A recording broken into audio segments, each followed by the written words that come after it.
hát số 4, quý vị đừng dậy. Ngồi về phía sau, quý vị ngồi xuống.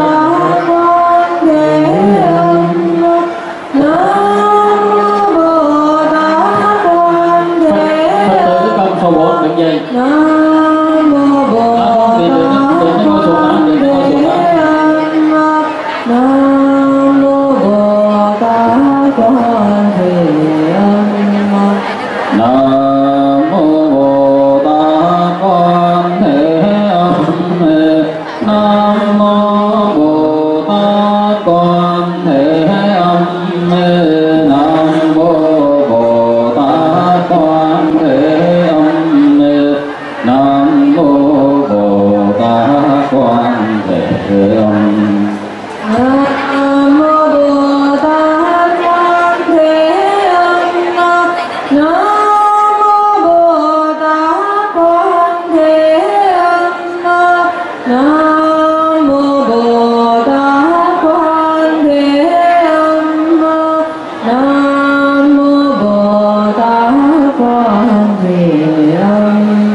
vị hoan hỷ. Còn bắt đầu từ đây đi hết thang này, rồi bắt đầu từ đây đi đến đây rồi. Bên kia cũng vậy. Quý vị tiếp tục phía sau đây ở đây có. Quý vị tiếp tục.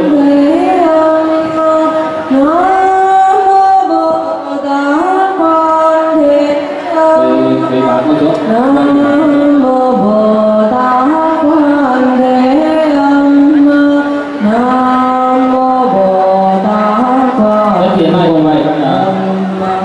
No.